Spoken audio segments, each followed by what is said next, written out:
What's going on, everybody? Welcome back to Unhinged Talk. As usual, I'm your host, Patrick Hennessy, joined by Paris DiVinafantos, Brandon Kramer, and Brian DeGennaro with a fresh haircut. Look at you, Brian. Feels good. We're back. I think we took a week off last week. Last episode was like 2 weeks ago. Didn't really feel like it was a good time to be goofing around talking about baseball with everything going on in the world. But we're back this week. Unfortunately, baseball's not back. Not really sure when that's going to happen, especially considering that there's really no progress being made between the players and the owners. But that's a story for a different day. I feel like we've beat that tree to the death. I really have nothing to say on the situation anymore. If you want to hear what we have to say about that, go back, listen to our past episodes because we've talked too much about that at this point. But the MLB draft was a couple days ago. With the Yankees' first-round selection, they took Austin Wells, who was a big left-handed catcher out of Arizona State, right? Yeah. Yep. So he's a catcher, but really what his big potential is with his bat. He's not really a defensive first catcher. But I think the thing that really sticks out to me with Wells is that he is a catcher. And we know with the Yankees that they're all about, like, young catchers. We were talking about this before the podcast started, that personally, I'm not really too sure how to feel about it because personally, it could either go one of two ways. The Yankees are either stockpiling on young catchers because they're not too confident in Gary Sanchez's future in the Bronx, or two, the argument could be made that they're just trying to stockpile on a position that's currently very thin throughout the league. What do you guys think the current situation is? What they did with Austin Wells is a lot of the times when you draft a guy, no matter what, out of high school or college, sometimes their position doesn't stick. I mean, with Posada, when we signed him, he was a second baseman, turned into a catcher. See, with Wells, the defense is already a concern because with Gary Sanchez, he at least had a good arm and was competent behind the plate. That can be questioned, but anyway, with Wells, the big thing is they drafted him once in 2018 in the 35th round. Of course, he went to Arizona State. They get him again. A rival scout, don't know from what team, has already said his bat's going to get him to the majors.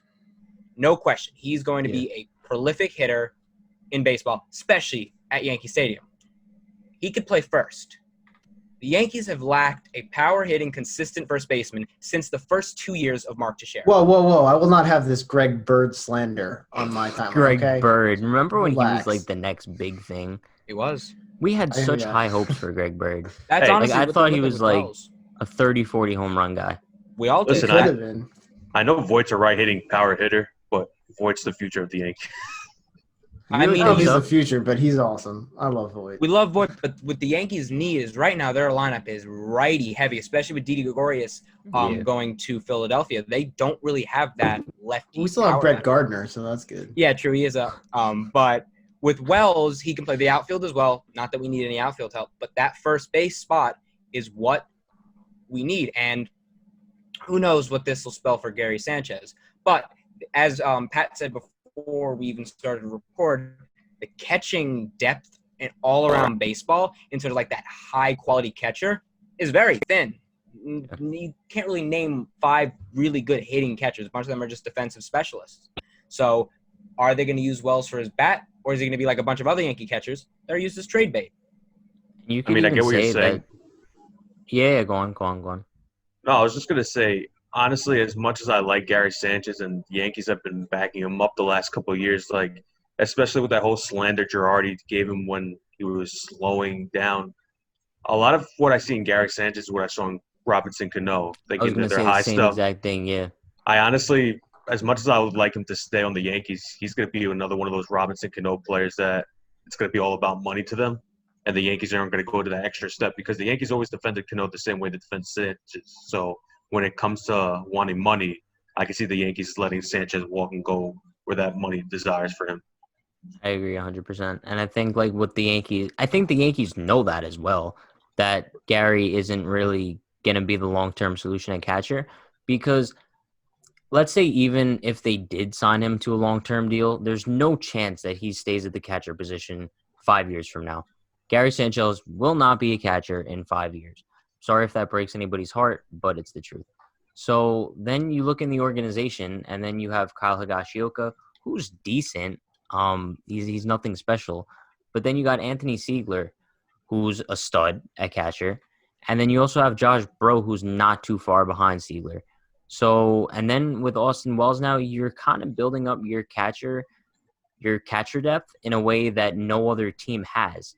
So then if it does turn out where Siegler is the long-term solution at catcher, then it makes Bro expendable. And then you could trade him to fill another hole. And then Austin Wells would be able to be converted into a first baseman.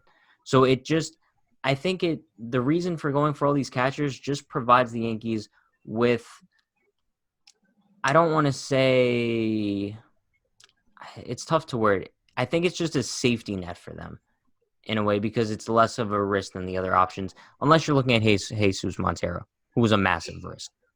And I think it paid off very poorly. Really, I mean, if I'm not pretty well. If I'm not mistaken, wasn't Wells estimated to make the majors in like 3 years? Yeah, he's a pro. He's still a bit away. Siegler's also a bit away. But the thing with Gary, he didn't finish college, right? No. Yeah. So he was in 2019 he was a Pac-12 freshman of the year. But anyway, with Gary they're going to give him 1 year with this new kind of catching style that did help Mitch Garver.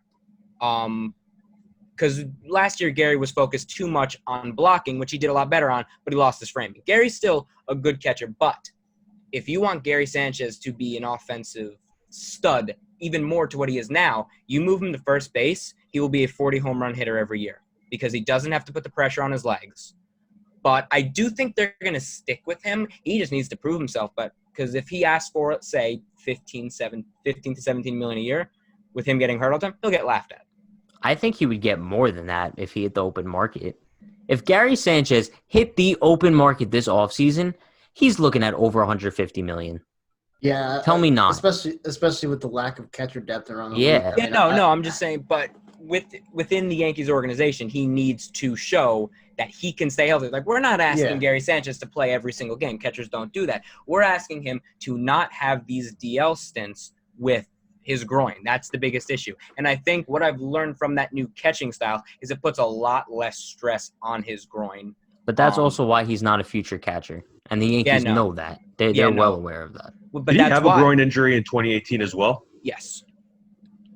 Yeah, the game in Tampa, when it was a ground ball to, I don't know who it was, but he wasn't running out of the box and he hurt his groin. But you move Gary to first, that's what I think may happen in the future. You can move him to first. He's a lot better. And this catching depth helps, but I don't expect all of them to stay around.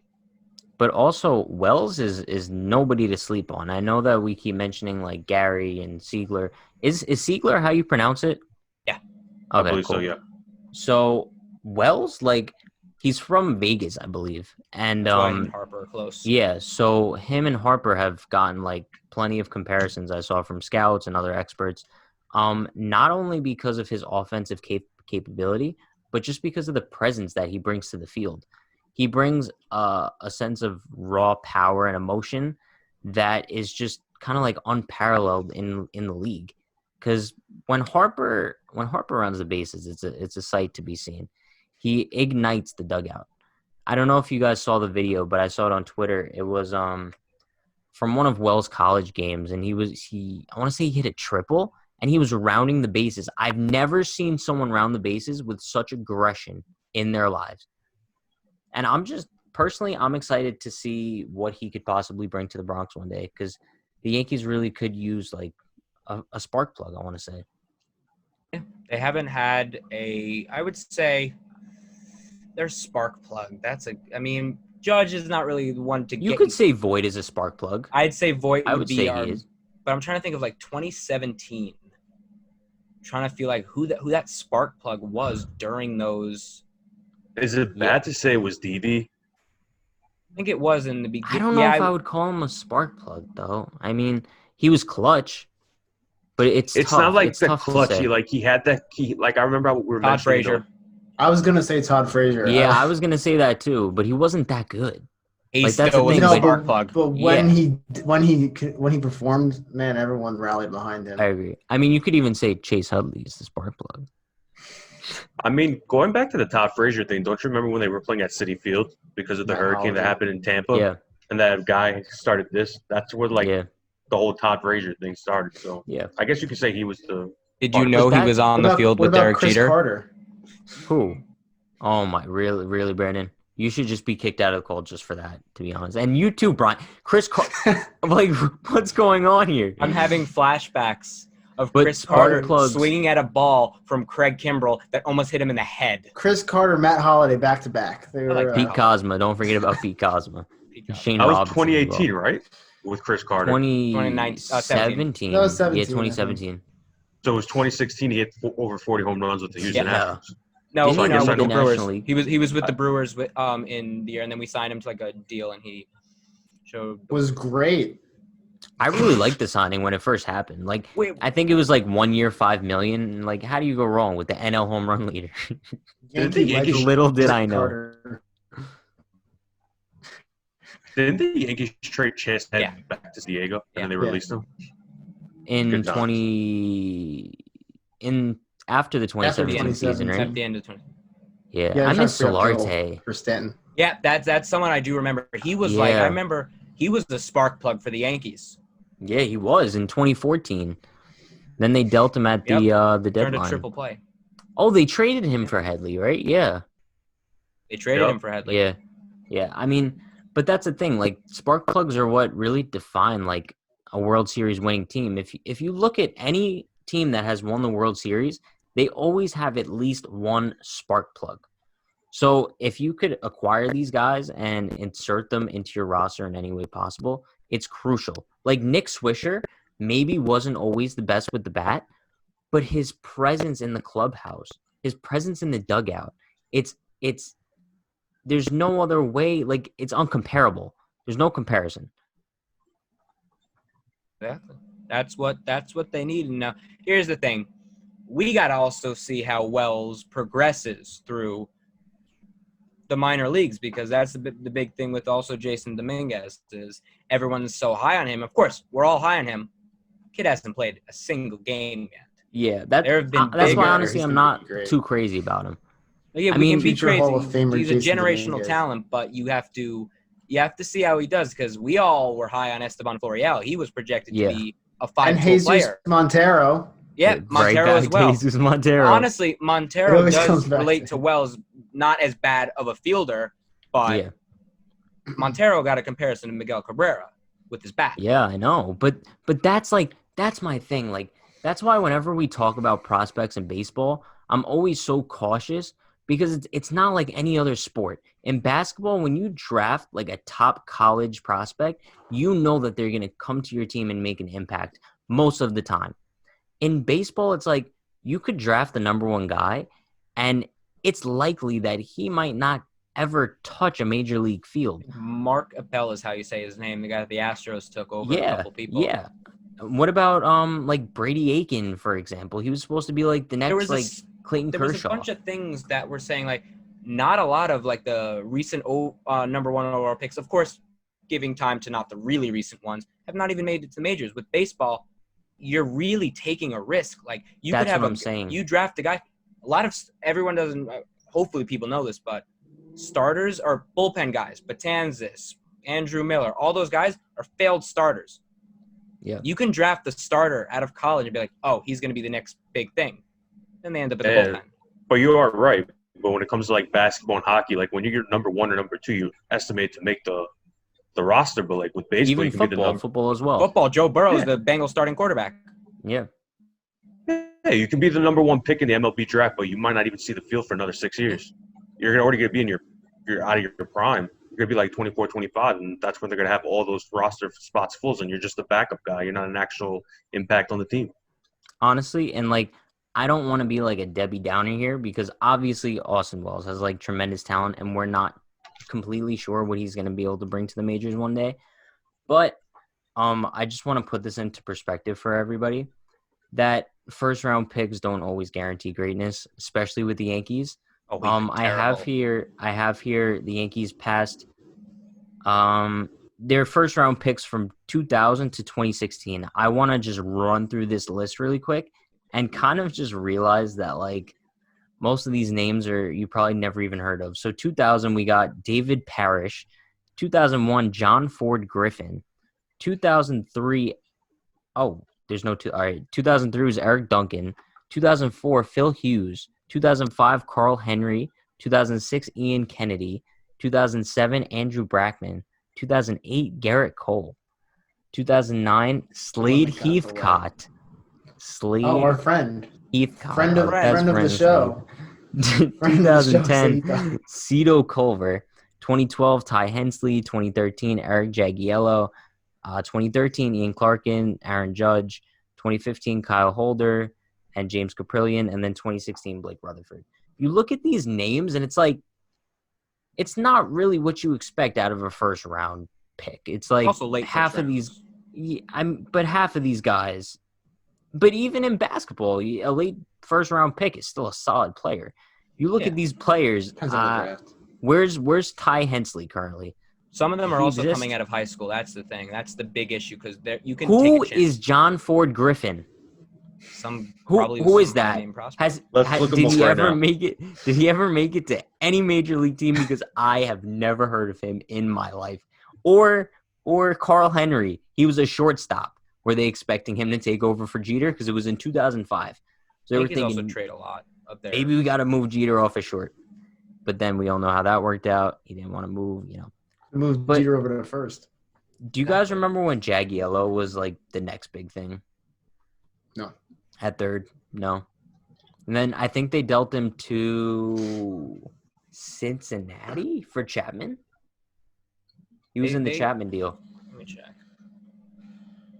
That's a Did you trivia find anything question. on John Ford Griffin? According to Wikipedia, Griffin was drafted out of Florida State by the New York Yankees with the 23rd overall pick in 2001. That's On what we July know. 5th, 2002, Griffin and former Blue Jays teammates Ted Lilly and Jason Arnold were traded to the Oakland Athletics. For To the who? Athletics, Is that when they got David? No, it wasn't David Justice. involving a three-team trade with the Detroit Tigers. They never said. They never, and then he was traded again in 2003 for Did he ever play? another prospect. He played with the Blue Jays for like All 4 right, years. well, So you made your Congrats to majors. you, John Ford. I mean, you made it further than I did. But Well, the thing with baseball is a This lot poor of the guy. time. You're just picking on him. He could be a great guy. He could be a philanthropist. He could be making like, honestly, this saving is a- the world out there, and you're just shitting on him. no, So I'm not shitting on him. I'm just saying it just shows how like You have to single drastic him out, right? first round picks could be. Yeah, I mean, because he's got a cool I'll, name. I'll say Shout this out to about you, John Ford. Griffin.